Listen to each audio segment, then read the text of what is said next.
आई वडिलांना किंवा तुमच्या घरी जे भाऊ बहीण राहतात तर त्यांना असं कधी त्रास झाला होता का किंवा असं पोटाचं मोठं होणं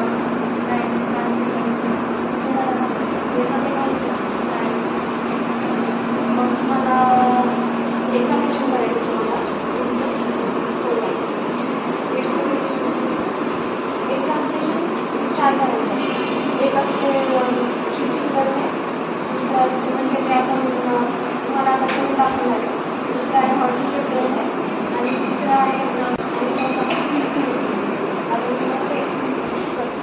स्टार्टिंगला मिडलाईनपासून परकशन करत यायचं आणि मग कोणत्या पण साईडला जाऊन परकशन करायचं तिथे थांबायचं आणि ते पेशंट काय दुसऱ्या साईडला झोपायला सांगायचं आणि मग त्याच्यानंतर जिथं मी बोट ठेवलं जिथे तुम्ही कर्तन करताय तिथे 10 ते 15 सेकंड थांबायचं आणि मग त्याच्यानंतर तुम्ही एका साईडला झाल्यावर आणि मग 10 ते 15 सेकंड थांबून मग तिथं परकट करायचं आणि जर तिथं ट्रिपमॅटिक नोट येत असेल तर मग समजायचं की ते फ्लुइड दुसऱ्या साईडला ज्या साईडला ते झोपले त्या साईडला शिफ्ट झाले आणि मग ते ज्या साईडला झोपले त्या साईडला अजून एका परकट करायचं मग डलनेस तिथं नोट आहे होते आणि हे आहे फ्लुइडची पेशंटला ते चार्जर एज असं मध्ये मध्ये ठेवायला लावायचं आणि एका साईडने हात किंवा एका साईडने क्लिक करायचं आणि मग मध्ये फ्लुइडची वेव जनरेट होईल. जर ते आपल्या दुसऱ्या हाताला लागली तर मग समजायचं की फ्लुइड आहे आतमध्ये.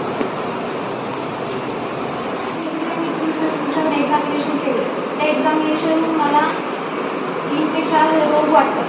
पहिला आहे तुमच्या हृदयाशी संबंधित रोग असू शकते, दुसरं आहे तुमच्या पोटात पाणी असू शकते झाल्याचं आणि तिसरं किडनी फेल्युअर म्हणजे किडनी फेल होऊ शकते किंवा मग किडनीशी संबंधित तुम्हाला रोग असू शकते आणि चौथं सिरोसिस लिव्हर सिरोसिस म्हणजे लिव्हर फेल होऊ शकते.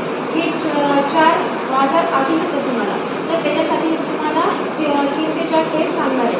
तर 3 ते 4 टेस्ट सांगणार आहे. पहिला आहे CBC वरून तुमचं ब्लड काउंट ते सगळं तुम्हाला कळणार आहे की किती आहे काय नाही आणि त्याच्यानंतर लिव्हर फंक्शन टेस्ट दुसरी टेस्ट बनते. त्याच्यामध्ये तुम्हाला कळणार आहे की तुमचं लिव्हर बरोबर काम करत आहे की नाही, की तुमचं